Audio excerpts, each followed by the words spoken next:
It's 3 in the morning. You haven't slept in 2 days. Your back hurts from carrying a child who weighs roughly a third of what you do. You've walked approximately 15 kilometers today over uneven terrain. You are hungry, you are cold, and somewhere behind you in the darkness, something large is moving through the undergrowth. And your baby will not stop crying. Not a little fussing, not a quiet whimper. Full volume, absolutely committed, no signs of stopping infant screaming. The kind of crying that, in a modern apartment building, gets you a noise complaint from 3 floors up. The kind that, right now, in the darkness of an ancient landscape full of predators with excellent hearing and a strong interest in locating stressed, distracted prey animals, is functionally equivalent to holding up a flare and shouting, "We're over here." This is not a hypothetical inconvenience, this is a survival crisis. A crying baby in the ancient world was not just an exhausted parent's problem. It was a potential death sentence for the entire group, and ancient humans knew it. They had to deal with it. Every single night for hundreds of thousands of years, across every landscape on Earth where our species lived and struggled and somehow kept going. So what did they actually do? Because here's what's fascinating about this question. It sits right at the intersection of evolutionary biology, comparative anthropology, archaeology, and the deepest mechanics of what it means to be a human parent. And the answers, drawn from the fossil record, from studies of traditional societies, from infant sleep research, from primate behavior, paint a picture of ancient parenting that is simultaneously more sophisticated, more physically demanding, and more communally organized than most people ever think about. The crying baby problem was real. Ancient humans solved it, and the solutions they developed tell us something profound about who they were. Let's start with the biology, because the biology is the foundation of everything else. Human infants are, by any comparative measure, extraordinarily helpless at birth. This is not an accident. It is the direct result of a specific evolutionary trade-off that our lineage made somewhere in the distant past, and it has enormous consequences for how ancient humans had to live. The problem is this: human brains are large, enormously, extravagantly, metabolically expensive large. The human brain at birth is already about 25 to 30% of its adult size, and it will reach 80% of adult size by age 3. But the pelvis of a bipedal hominin, a creature designed to walk upright on 2 legs, creates a fixed physical constraint on how large the birth canal can be. You cannot walk efficiently and also give birth to a fully developed large-brained infant. The geometry simply doesn't work. The solution that evolution landed on is what researchers call secondary altriciality. The human infant is born at a much earlier developmental stage than would be the case if the brain were allowed to develop fully in the womb. Human babies are essentially born too early, neurologically speaking, and must complete a significant portion of their brain development outside the womb. Compared to other primate infants, newborn humans are nearly helpless. A newborn chimpanzee can grip its mother's fur and cling independently within hours of birth. A newborn human cannot do anything independently for months. They cannot walk, cannot regulate their own body temperature reliably, cannot feed themselves, cannot even hold their own head upright. This means that human infants require constant, intensive care from caregivers for a period that is dramatically longer than any other primate. And it means that an ancient human infant separated from that care, left alone, left cold, left hungry for any significant period, would die.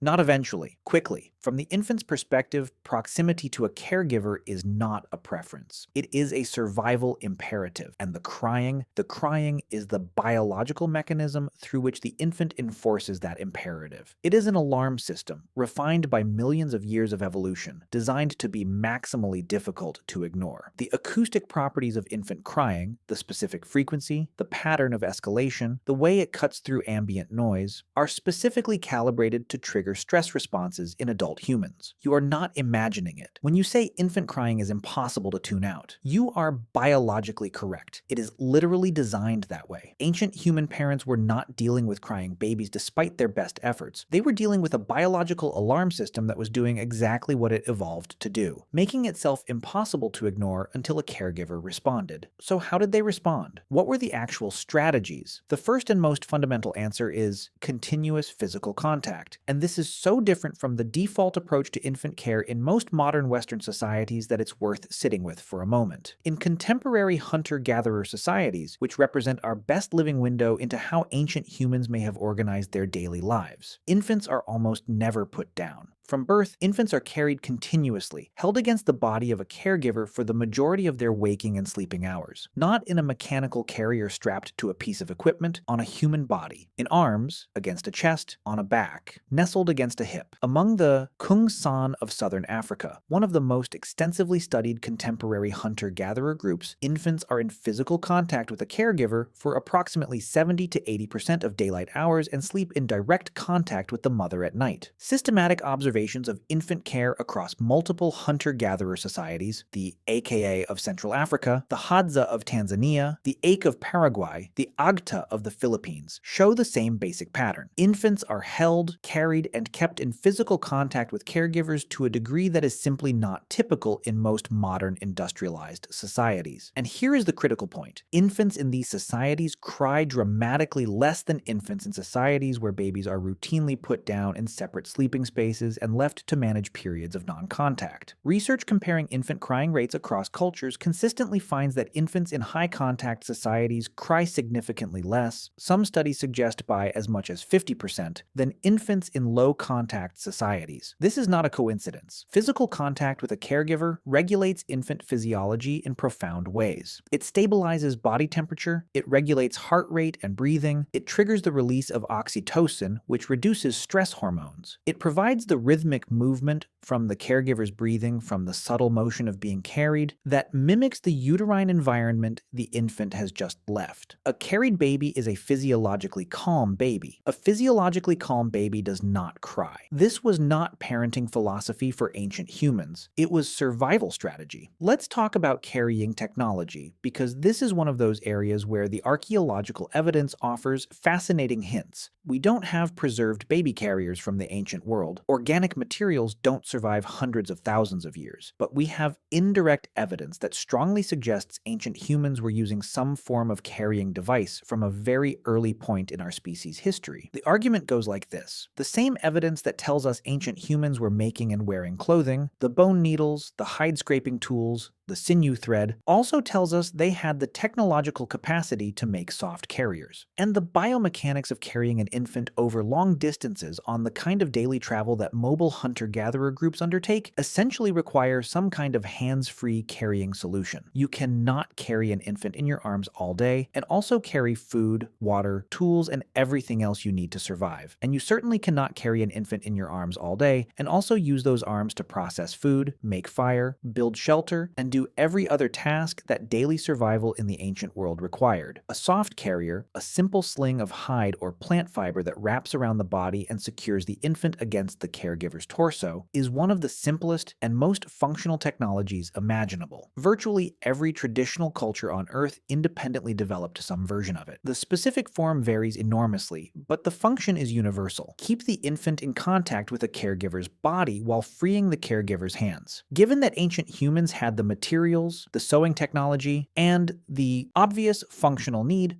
researchers believe it is extremely likely that some form of carrying sling was in use by at least 100,000 years ago and possibly much earlier. The absence of direct evidence is simply the absence of preservation. Fabric and hide don't last. And here is what a carrying sling does for the crying baby problem. It essentially eliminates it during movement. A baby nestled against a caregiver's chest, warm and secure, feeling the heartbeat and breathing rhythm of the person who has cared for them since birth, experiencing the gentle rhythmic motion of walking. That baby is not crying. That baby is, more often than not, asleep. Now let's talk about something that is both fascinating and sometimes uncomfortable for modern audiences: the communal nature of ancient infant care. In the nuclear family model of modern industrialized societies, infant care falls primarily on one or two adults, typically the biological parents. This is a historically unusual arrangement. For most of human history, and for all of ancient human history, infant care was a communal activity, distributed across an entire social group. The biological framework for this is called cooperative breeding. Humans are one of a relatively small number of primate species in which individuals other than the biological mother routinely invest significantly in infant care. The technical term for these helpers is alloparents, from the Greek allo, meaning other. In humans,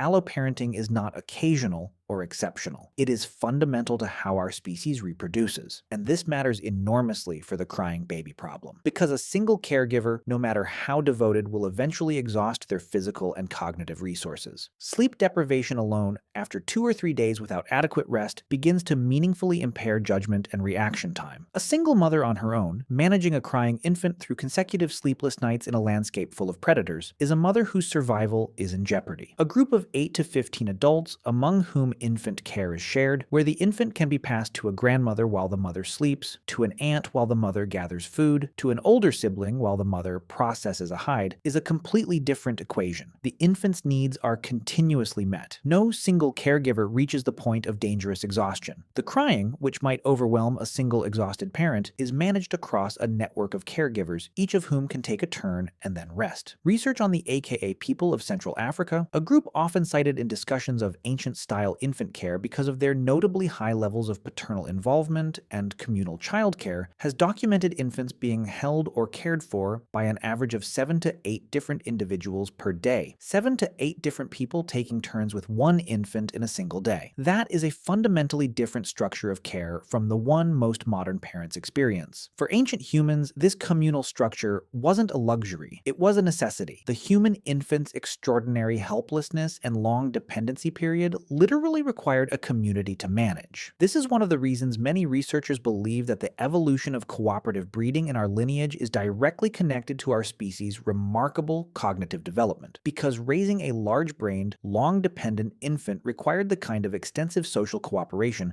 that also drove the development of language, social intelligence, and cultural transmission. The crying baby, in this sense, was not just a problem to be solved. It was part of the evolutionary pressure that made us human. Let's talk about nighttime specifically, because nighttime is when the crying baby problem intersects most directly with predator risk, and the solutions ancient humans developed are both ingenious and deeply human. Fire, as we've established in other discussions of ancient human life, was the nighttime anchor of social existence. Groups gathered around a fire in the evening, and the fire served multiple functions simultaneously: warmth, predator deterrence, light for social activity, and a focal point for the kind of communal gathering that strengthened social bonds and transmitted cultural knowledge. For infants, the fire also served as a sleep environment regulator. Infants sleep better in warm environments. Not hot, but comfortably warm. A fire-lit space maintained warmth that helped regulate infant body temperature, reducing one of the primary causes of nighttime waking and crying. Combined with the body heat of the caregivers the infant slept against, fire likely made ancient sleeping arrangements significantly more conducive to infant sleep than the isolated temperature-variable sleeping environments of modern infants. And then there's the sound. The social gathering around a fire was not silent. Ancient humans talked, laughed, told stories, sang. We have strong evidence for the antiquity of music and singing in human groups. The ambient sound of a social group, the low murmur of conversation, the crackle of fire, creates what researchers now call pink noise, a mix of low and high frequencies that has well-documented effects on infant sleep. Infants exposed to ambient social sound sleep longer and wake less frequently than infants in silent environments. Modern sleep science has essentially rediscovered, in laboratory settings, what ancient humans arrived at through necessity and accumulated experience. Infants sleep better warm, held in ambient social noise, than they do cold, alone in silence. The white noise machines and heated swaddles that modern parents buy to help their infants sleep are technological approximations of what ancient human sleeping arrangements provided naturally. Now, I want to address something that comes up whenever this topic is discussed, because the honest historical record requires it. In a world where resources were sometimes desperately scarce, where an infant with a serious developmental problem might not survive no matter how much care was given, and where the survival of existing group members could be threatened by the demands of an infant who could not be quieted, ancient humans sometimes made decisions about infant survival that are deeply uncomfortable to modern sensibilities. Infanticide is documented in the historical and ethnographic record across numerous traditional societies. It is an uncomfortable fact, and there is skeletal evidence from ancient sites that suggests it occurred in the deep past as well. This was not arbitrary cruelty. In the specific resource-constrained context of ancient life, decisions about infant survival were often made in the context of catastrophic circumstances. Extreme food scarcity, the death of the mother with no available wet nurse, severe infant disability incompatible with survival in a mobile foraging group, or in some documented cases, multiple births when the group could not support the care demands of twins. These decisions were not made lightly. Ethnographic accounts from societies that practiced infanticide consistently described them as agonizing, often often accompanied by ritual and understood within the group as tragic necessities rather than casual choices. The evidence from ancient burial sites, where infants are sometimes found buried with the same care and grave goods as adults, suggests that ancient humans understood and grieved infant death, and did not regard infant lives as having no value. I raise this not to be sensationalist, but because any honest account of how ancient humans dealt with the reality of infant care has to acknowledge that the ancient world imposed constraints that the modern world, for most people in most places, does not. The crying baby problem in the ancient world had stakes that are genuinely different from the same problem today, and the range of responses that ancient humans had available to them was shaped by those stakes in ways that are important to understand, even when they are uncomfortable to sit with. Let's move to something more immediately hopeful, which is the evidence for what we might call ancient baby-soothing technology, the specific practices that ancient humans used to calm crying infants. Rocking and rhythmic movement are universal. Every human culture on Earth independently developed some form of rhythmic movement as a response to infant crying. Rocking, swaying, bouncing, walking in a specific pattern. This universality is not coincidence. It reflects the fact that rhythmic vestibular stimulation, the sensation of rhythmic movement transmitted through the inner ear, has a documented physiological calming effect on infants. It reduces heart rate, lowers cortisol levels, and induces drowsiness. Why does it work? The leading hypothesis is that it replicates the sensory experience of the womb. Throughout gestation, the fetus experiences the rhythmic movement of the mother's body, her walking, her breathing, her heartbeat. This movement is the baseline sensory environment in which the fetal nervous system develops. An infant who is distressed and crying is, in some physiological sense, experiencing the alarm of an unfamiliar and insufficiently stimulating environment. Rhythmic movement brings the sensory input back toward what the developing nervous system recognizes as normal and safe. Ancient humans carrying infants were, of course, providing this rhythmic movement constantly. Every step transmitted movement to the carried infant. This is almost certainly one of the main reasons that carried infants cry less. They are in continuous gentle movement throughout the day, never spending long periods in the still, quiet, sensory-deprived state that triggers infant distress. And then there's nursing. Breastfeeding is not just a nutritional activity. It is one of the most powerful infant calming mechanisms available to a human caregiver. The physical contact, the warmth, the sucking reflex, the release of cholecystokinin, which induces sleepiness in infants, the transfer of oxytocin. Nursing calms a crying infant through multiple simultaneous physiological pathways. And, in the ancient world, without formula or supplemental feeding options, nursing was the only infant feeding option available. Ancient mothers nursed their infants frequently and on demand, often for 2 to 4 years, far longer than is typical in most modern societies. This extended nursing had effects beyond just feeding. It maintained a physiological bond and physical intimacy between mother and infant that provided continuous emotional regulation for the infant. A distressed infant nursed immediately, on demand, at any hour, by a mother who was physically present and available. That infant spends far less total time in the escalated distress state that produces sustained crying. Let's talk about singing, because this deserves its own moment, and it connects the crying baby problem to something much larger about human culture. Music, specifically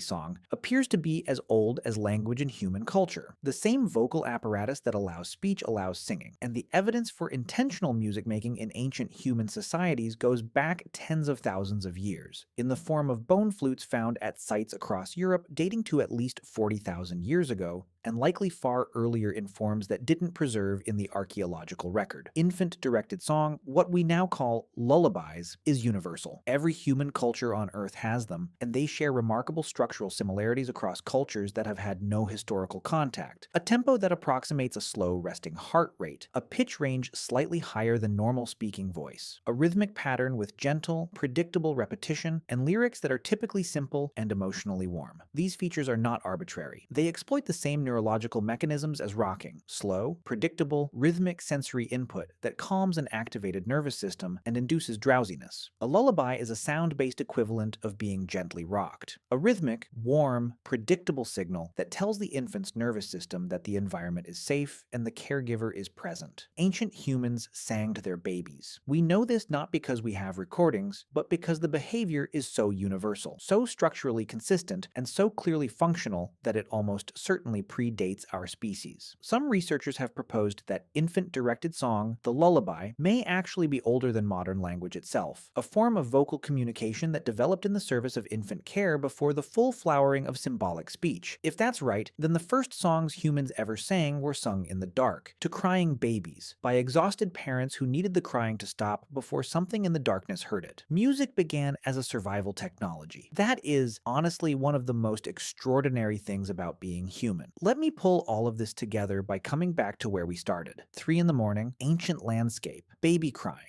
What do? You do what ancient humans have always done. You bring the baby to your body, if they weren't already there, which in the ancient world, they almost certainly were. You walk, or sway, or rock. Not because someone told you to, but because every human instinct you carry tells you that movement helps. You nurse if you can. You make sounds, low, rhythmic, warm sounds that tell the infant's nervous system that you are here, that they are safe, that the darkness outside the firelight is not a threat tonight. And if you're exhausted beyond your capacity, if you've been awake for 2 days and your arms are shaking and you cannot do it for 1 more minute, you pass the baby to someone else. To the woman beside you who has done this before, who knows the particular way this baby likes to be held, who has been part of this child's life from the first moment. To the older child who has been trained through years of observation and participation to be a competent caregiver. To the grandfather who is awake anyway, tending the fire, whose heartbeat and warmth are as familiar to this infant as their mother's. The crying stops. The baby sleeps. The group exhales, not because ancient humans had the perfect parenting philosophy, but because they had each other. Because they had built, through hundreds of thousands of years of shared survival, exactly the kind of dense, interdependent, mutually supportive community that a helpless, dependent, infuriatingly loud infant needs to survive in a world that is genuinely trying to kill it. The crying baby problem is old. The solution is older. And the solution was never just one person. It was always everyone.